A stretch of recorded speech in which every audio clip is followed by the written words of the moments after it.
అందరికీ నమస్కారం. నేను మీ పార్థునేమాని. మీ మాట నా నోట మనందరి పాటగా సిరివెన్నెల గారు తమ అంతరంగాన్ని ఆవిష్కరిస్తున్న ఈ కార్యక్రమంలో ఈ సంచికకు మీ అందరికీ శుభస్వాగతం.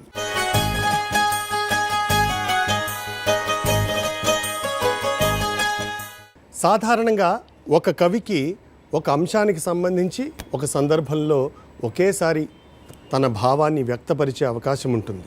కానీ సినీ కవికి మాత్రం ఎన్నో అంశాల పట్ల ఒకేసారి తమ భావజాలాన్ని వ్యక్తం చేసే వెసులుబాటు ఉంటుంది. అందులోనూ సిరాని నరనరాల్లో పరిగెత్తించే సీతారామ శాస్త్రి గారు లాంటి వారికి అలాంటి అవకాశాలు వస్తే ఆయన చేసే అక్షర విన్యాసాలు ఇప్పటికే చూసాం, చూస్తూనే ఉన్నాం.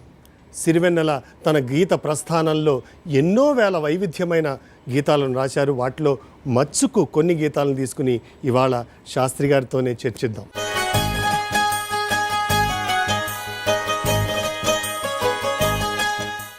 నమస్కారం బాబాయ్, మీకు మరొకసారి స్వాగతం.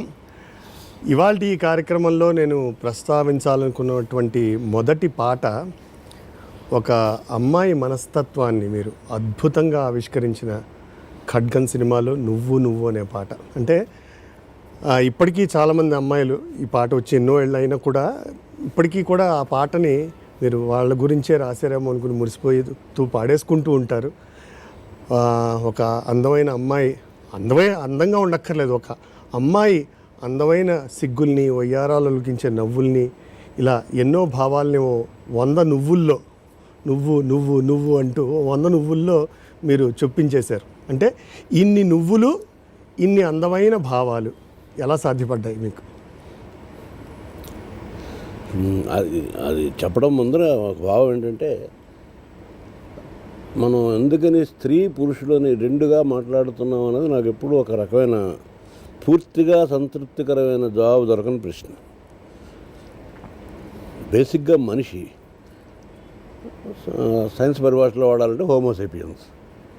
దీనికి ఆడ మగ అని ఎందుకు పేరు పెట్టాం అంటే, మనం ఎక్కడైనా ఆడ చెట్టు మగ చెట్టు అని కానీ, ఆడచీమ మగచీమ అని కానీ డిఫరెన్స్ చూస్తామా అంటే, ఉన్నాయా లేదా అనేది జువాలజీ, ఆంథ్రోపాలజీ వీటి గురించి మాట్లాడట్లేదు నేను.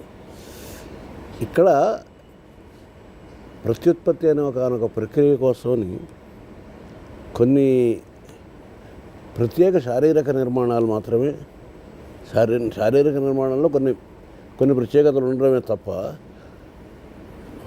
మనిషితనంతో చూస్తే ఇద్దరికీ తేడా లేదన్నది ఒకటో అభిప్రాయం. రెండవది, సమాజం డెవలప్ అవుతూ ఉన్న సందర్భంలో క్రమంగా వివక్ష ఏర్పాటు చేసుకుంది. ఏ స్థాయిలో ఏర్పాటు చేసుకుంది, అది కరెక్టా కాదా, అది చర్చించడానికి ఇది సామాజిక వేదిక కాదు. కనుక ఒక భావం స్త్రీలకు స్థిరంగా ఏర్పడుతుంటే, స్త్రీలు పురుషులుగా ఆలోచించలేరు, పురుషులు స్త్రీలుగా ఆలోచించలేరు అని ఏదైనా రెండు ద్వారా ఒకదాన్ని దర్శించడం అనేది ఒక మౌలికమైన సూత్రం. మన కంప్యూటర్లో బైనరీ లాంగ్వేజ్ కానీ, ఇప్పుడు రాత్రి పగలు అంటాం, లేదా పగలు రాత్రి అంటే రెండు లేవు. చీకటి, వెలుగు లేకపోవడం అనేది రాత్రి, వెలుగు ఉండడం అనేది పగలు. అంటే వెలుగు తాలూకు ఉనికి ద్వారా, అంటే సూర్యుడి తాలూకు ఉనికి ద్వారా రెండు భాగాలుగా ఒక రోజును చూస్తాం. అంతేగాని రోజులో రెండు భాగాలు, శరీరంలో ముందు భాగం వెనక భాగం చోట చెప్పము. నాణ్యానికి బొమ్మ బొరుసు విడివిడిగా చెప్పము. ఒకవేళ పొరపాటునే నాణ్యానికి రెండు పక్కల బొమ్మ పెడితే ఆహా ఇది మరీ బాగుంది అంటే ఎందుకు చెప్తున్నానంటే, పార్తు బొమ్మ బొరుసు అనేటప్పుడు ఆటోమేటిక్గానే మన బ్రెయిన్లో బొరుసు అంటే ఒక చిన్న రకం తేలిక భావం, హెడ్ అండ్ టైల్ అని అది తెలియకుండానే మనసులో ఉంటుంది. కానీ బొరుసు లేకుండా రెండు పక్కల బొమ్మ పడితే చల్లని నాణ్యం అవుతుంది. ఒక దాని ఉనికిని గుర్తించడానికి రెండిటిగా పేరెంట్స్ అనేది ఇద్దరికి సంబంధించిన విషయం కాదు, ఒకే భావానికి సంబంధించిన రెండు విభాగాలు. అలాగా ప్రేమని కానీ భావాన్ని కానీ వ్యక్తపరచడంలో భాషా రూపంలో కానీ ఇంకో రూపంలో కానీ ఇది ఆడభాష, ఇది మగభాష, ఇది ఆడభావం, ఇది మగభావం ఉంటాయని నేను అనుకోను. కాకపోతే ఏంటంటే, సమాజంలో బ్రాడ్గా చూసినప్పుడు మగాడు కొంత విశృంఖలంగా ప్రవర్తిస్తాడు, లేదా కొంత సిగ్గులేనితనంగా ప్రవర్తిస్తాడు.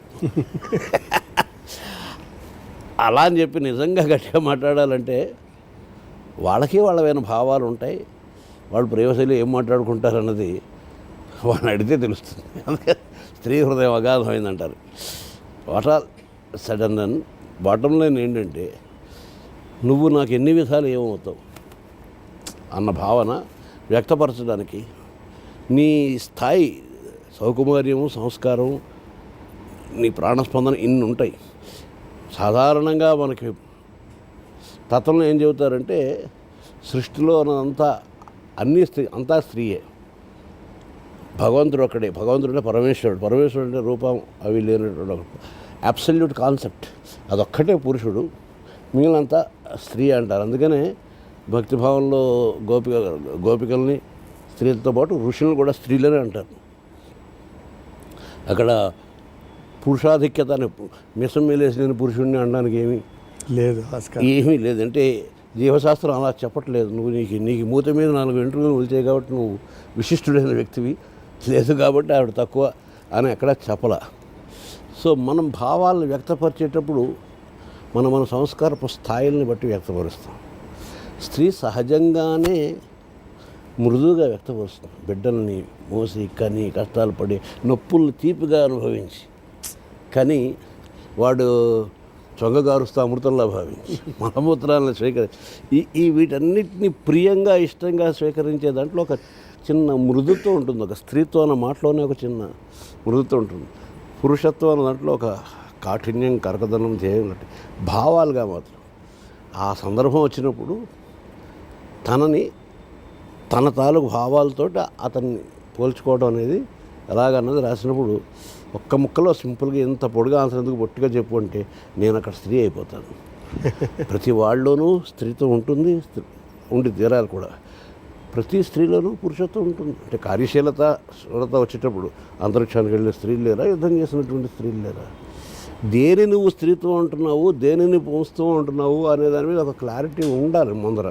అది లేకపోవడం వలన ఇవి స్త్రీ ఇది పురుషుడిని వేరు చేసి ఎట్ట పెడుతున్నారు తప్ప అంతకు మించి అనలేదు. నన్ను ఒక వ్యక్తి అడిగాడు అనమాట. అంటే బాగా కింది స్థాయి వ్యక్తి అని అందరం అనుకునేలాడు. సార్ మరి ఇంకొన్ని జనాలు రాయమంటే రాయగలరా అన్నాడు. నాకు అది అందరికన్నా గొప్ప సర్టిఫికేట్గా అనిపించింది. అంటే అన్ని నువ్వు వేసేసారు మీరు. నా పంతం నువ్వు, నా సొంతం నువ్వు, నా అంతం నువ్వు. ఈ వాక్యం అది ఆక్రమించే పాట. ఈ వాక్యాన్ని తీసుకుంటే ఇందులో స్త్రీత్వం ఉందా, పోస్తూ ఉందా? ఏమీ లేదు. పరిపూర్ణమైనటువంటి అనుబంధతాలకు గాఢత ఉన్నది. ఇది భక్తుడికి భగవంతుడికి మధ్యన ఉండొచ్చు. తండ్రికి కొడుకి వివశమైన ప్రేమ అంటాం. ఆ మాట గట్టిగా మాట్లాడాల్సి వస్తే ధృతరాష్ట్రుడి దుర్యోధన మీద ఉంది. ఇదే కదా, అంతే కదా. నువ్వు నా అంతం, నువ్వు నాకు సింహాసనకు నా అంతం కూడా అంతే కదా. అంటే ఎందుకు స్ఫుటంగా చెబుతున్నానంటే, ఖచ్చితమైనటువంటి విభాగం లేదు. స్త్రీ పురుషుడు అని విభాగాన్ని పెట్టుకోవడం మూలాన్ని ఒక రకమైన పేచీ వస్తుంది. ఆ పేచీని తగ్గించుకోవాలంటే ఒకటిని చూడాలంటే మనకి 2 కావాల్సి వస్తుంది కంపారిటివ్గా అనేటిని మౌలిక తత్వాన్ని ఆధారం చేసుకోగలిగితే ఈ 2 పరస్పరం ఆధారభూతాలైన విషయాలు. కానీ ఏ ఒకటి లేకుండా ఇంకోటి లేదు. స్త్రీత్వం లేకపోతే పురుషత్వం ఎక్కడి నుంచి వచ్చింది? లేదు కదా. అలాగనమాట. సో ఆ భావాలు రాసేటప్పుడు ఉన్నటువంటి సాధారణంగా స్త్రీ అనడం మనసులో కదిలేదు ఒక చిన్న మృదు సౌకుమార్యం. గులాబీ పువ్వుతోటి ముళ్ళుతోటి ఉంటుంది. అట్ ది సేమ్ టైం ఆ ముళ్ళుని పువ్వుతో పోలుస్తూ గులాబీని స్త్రీత్వంతో పోలుస్తాం, మెత్తదనం. బహుశా వాళ్ళు కూడా, స్త్రీలు కూడా కొంచెం మూటతనం ఇవి కోరుకుంటారేమో. అందుకని నేను స్త్రీ తరఫున రాయాల్సి వచ్చేటప్పటికి మగాడిని నువ్వు మొగిలి పూలా ఉండాలి అని రాస్తుంటాను. అది వాళ్ళు ఇష్టపడుతుంటారు కూడా. మొగుడు అయితే చాలదు, మగవాడివి అయితే చాలదు, మొగుడివి కూడా కావాలి. మొగిలి పువ్వుల హామీ ఇస్తూ మగవ వెనుకి హామీ ఇవ్వాలి అని రాసే చోట. ఆ మొగిలి పువ్వు అనడంలో ఏంటంటే ఆ పువ్వుకు ఉండేటువంటి మృదుత్వంతో పాటు ఆ చిన్న పదును అనేది కంచెకుండే లక్షణం. ఇలాంటి భావాలను ఎక్స్ప్రెస్ చేయడం చాలా బాగుంది బాబు. అంటే మీరు ఎప్పుడూ చెప్తుంటారు ఒక పాటని ఒక సన్నివేశానికి మాత్రం ప్రత్యేకించి చూడకుండా చూడాలి, వినాలి. ఇప్పుడు మీరు చెప్పిన తర్వాత ఇది కేవలం ఒక అందమైన అమ్మాయి మనస్తత్వానికే కాకుండా మనకి అవతల వాళ్ళ మీద ఉన్న అపారమైన ప్రేమకి మనం అన్వయించుకుంటూ కూడా చూడొచ్చు. అందం అన్నది కూడా పార్తు దానికి ఇది స్ఫుటంగా ఇది అందము అని సమాధానం ఎవరు చెప్పలేదు. అందం అంటే ఏమిటి అని వాళ్ళని సడన్గా నిగదీసి అడిగితే ఏ ఒక్కరూ సమాధానం చెప్పలేరు. తమ కళ్ళ ద్వారా తాము చూస్తున్నటువంటి ఒక భావం ఇక్కడుంది భావం అక్కడ లేదు. కళ్ళ ద్వారా మొన్న కూడా ఎప్పుడో మాట్లాడుకున్నాడు, మనం అనుకున్నాం ఇవాళ అమ్మవారిని అంత అందంగా అలంకరించారండి, స్వామివారి అంత అందంగా ఉన్నారండి.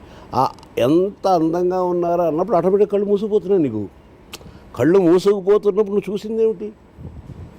సో సౌందర్యం అందం అనే మాటని నీ హృదయానికి సంబంధించిన ఒక మధురమైన భావన అనే కాన్సెప్ట్ కనుక నీకుంటే, ఇవాళ అదేదో నువ్వు ప్రేమించలేదు కాబట్టి నిన్ను నీ తాలూకు శరీర ఆకృతిని పెట్రోల్ పోసి తగలెట్టేస్తాను, యాసిడ్ పోసి పాడు చేస్తాను అనేటువంటి ఒక పైశాచికమైనటువంటి చింతన ఉండదు.